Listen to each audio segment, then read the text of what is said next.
O Senhor esteja convosco. Ele está no meio de nós. Proclamação do Evangelho de Jesus Cristo, segundo Mateus. Glória a vós, Senhor. Naquele tempo, Jesus disse aos discípulos: Em verdade vos digo, dificilmente um rico entrará no reino dos céus. E digo ainda,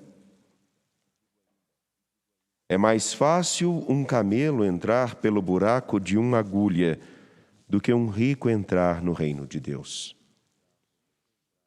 Ouvindo isso, os discípulos ficaram muito espantados e perguntaram: Então quem pode ser salvo? Jesus olhou para eles e disse: Para os homens isso é impossível, mas para Deus tudo é possível. Pedro tomou a palavra e disse a Jesus: Vê, nós deixamos tudo e te seguimos. O que havemos de receber? Jesus respondeu: Em verdade vos digo, quando o mundo for renovado e o Filho do Homem se sentar no trono de sua glória, também vós, que me seguistes, havereis de sentar-vos em 12 tronos para julgar as 12 tribos de Israel. E todo aquele que tiver deixado casas, irmãos, irmãs, pai, mães, filhos, campos, por causa do meu nome, receberá 100 vezes mais e terá como herança a vida eterna. Muitos que agora são os primeiros serão os últimos, e muitos que agora são os últimos serão os primeiros. Palavra da salvação. Glória a vós, Senhor. Por favor, podem se sentar.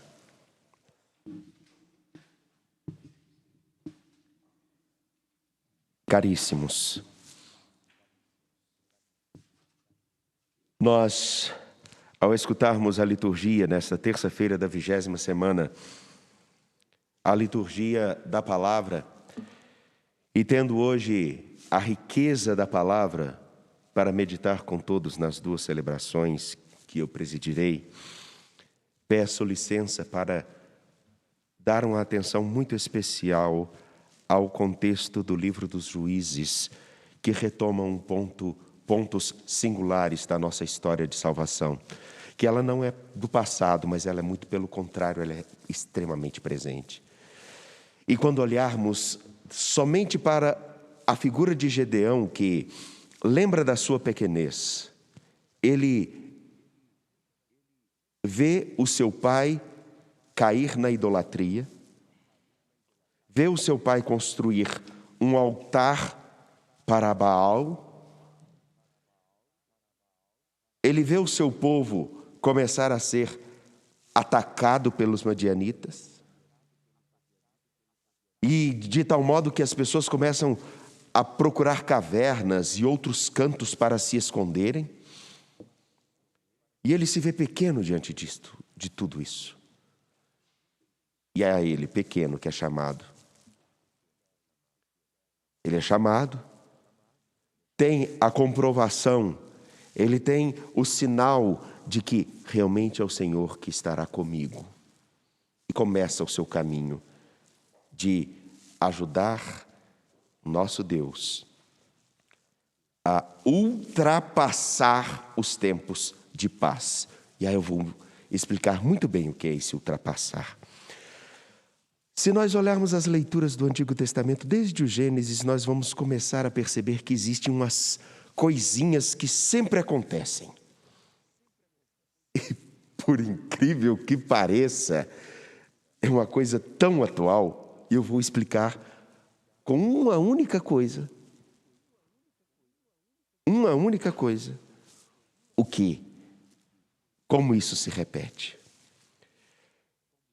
O povo deixa o Senhor. E aí entra 4 palavrinhas e 4 realidades. Eles deixam de olhar para o Senhor e cometem o pecado. O pecado é desviar o olhar de nosso Deus. O ensinamento cristão vai dizer que pecado, na verdade, é sabendo que o Senhor nos deu os mandamentos, sabendo que o Senhor nos deu a liberdade, sabendo que nós temos condições de escolher, nós deixamos de observar o que o Senhor nos diz. Não porque fomos obrigados, nós escolhemos deixar o que Ele nos diz, o que Ele nos aconselha, o que Ele nos indica. Nós deixamos deliberadamente, por escolha, de fazer a sua vontade. E sabendo que é errado, nós fazemos.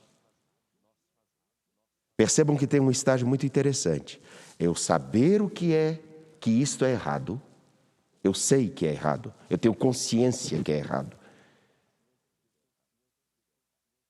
Ninguém me obriga a fazer o que é errado, nem nada me obriga a fazer o que é errado.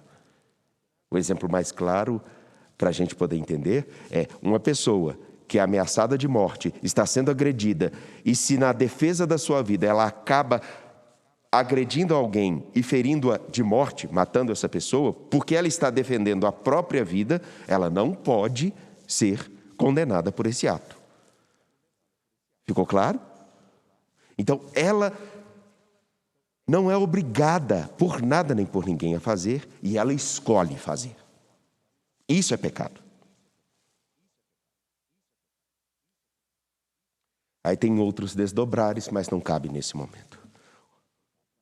O pecado toma forma na escolha e na vida do povo. Daí então, com as consequências dos males que surgem, eles começam a entender os problemas que surgem a partir das escolhas erradas que fazem, de deixar escutar o Senhor. Eles veem todas as dificuldades que surgem como castigo. Logo, eles ficam muito inquietos com isso. É o que Gedeão apresenta. Senhor, por que nós estamos perecendo desse jeito? É só olhar um pouquinho para trás.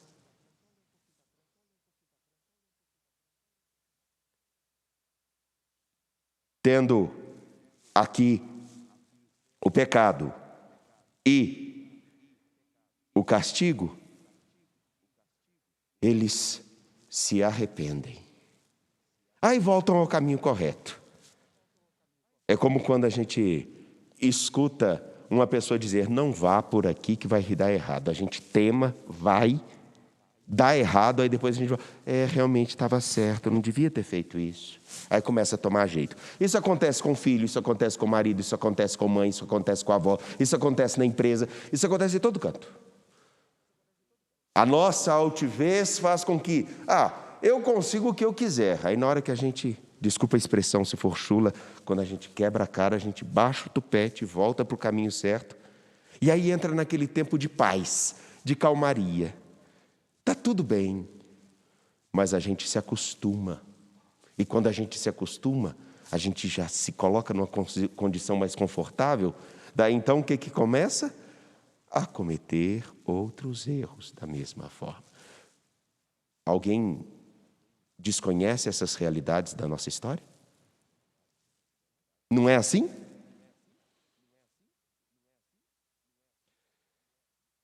Há um outro contexto muito interessante, que é o que nos é apresentado por Deus. E que Ele sempre nos apresenta um caminho na Sagrada Escritura e nesse itinerário que a gente tem que fazer uma opção. Se temos a tentação do pecado, nós precisamos estar voltados para a graça que é Ele, escutando a sua palavra. E ainda que às vezes pareça difícil, estarmos dispostos a seguir o que Ele nos orienta. Parar de olhar para aquilo que acontece ao nosso redor como castigo. Deus quer nos castigar. Querem a coisa mais evidente possível. Agora, com quase 50% da população brasileira, pelo menos com uma dose, as pessoas, uma dose da vacina, ou a dose única, as pessoas começam a achar que está tudo liberado. de tal modo que só no estado do Rio de Janeiro, o índice de contaminação com a variante Delta, que é muito pior do que a anterior, começa a crescer e nós, se não tomarmos jeito, nós vamos correr o risco de entrar em outro período pandêmico muito pior. E com uma gravidade. Parte da população imunizada. Se essa variante, se essa mutação do coronavírus tiver outra mutação pior, nós vamos culpar a quem? A Deus?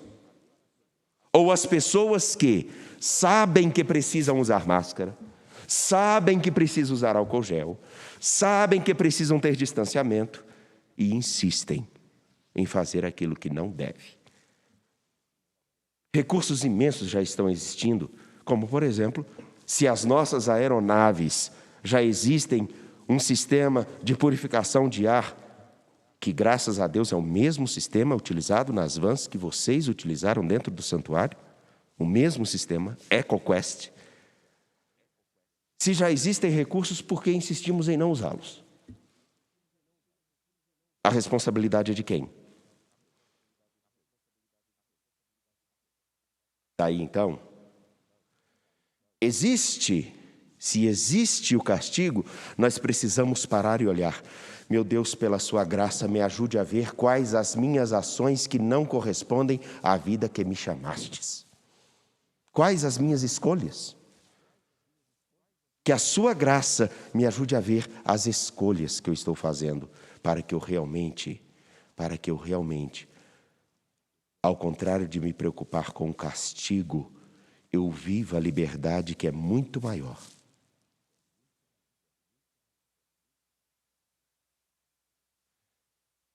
Se existe o arrependimento, que nós tenhamos a fidelidade de permanecer no caminho correto, no caminho que é justo. E, obviamente, a fidelidade de seguir a Jesus Cristo. E aí, olhando para o Evangelho, que mais à tarde eu vou me aprofundar com vocês a partir dele, que é que a minha fidelidade, Senhor, não esteja atrelada simplesmente ao que eu vou ganhar, mas que a minha fidelidade esteja pela certeza de que o Senhor me quer vivo plenamente. O Senhor não quer que eu tenha simplesmente dias de paz. Como diz a música, que diz, dias de paz, dias a mais. Eu não quero dias a mais, eu quero dias plenos. Eu não quero dias de paz, eu quero plenitude, eu quero paz. Não um dia, mas a vida. É claro que a música tem um contexto e ela é muito boa. Mas a mensagem central do cristianismo é: nós não procuramos tempos de paz, porque o povo tinha um período de paz e se acostumava com essa paz e voltava ao mesmo erro, que é a mesma coisa que todos nós cometemos. Mas nós não podemos ter dias de paz. O Senhor nosso Deus nos chama a viver a vida em plenitude. Essa vida em plenitude implica, sim, paz, com a capacidade de, com liberdade, olhar para as pessoas, falar o que é necessário, com respeito, orientações. Significa que nós precisamos de ter a nossa dignidade respeitada e respeitar a dignidade dos outros. Significa que nós precisamos de tudo aquilo que faz com que a nossa estrutura biológica, mas também a nossa estrutura psíquica, a nossa estrutura afetiva, a nossa estrutura espiritual tenha condições de ampliar-se e crescer segundo a dinâmica de sermos filhos de Deus e não marionetes da história ou de pessoas da história. Como vemos acontecer. E, infelizmente, é uma vergonha nós olharmos para, por exemplo, aquilo que acontece no Afeganistão, onde o caos toma conta. Mas não precisa ir muito longe.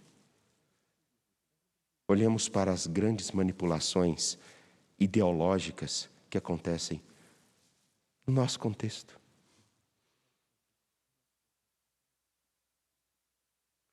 Enfim, na figura de Gedeão, que é um homem que na sua pequenez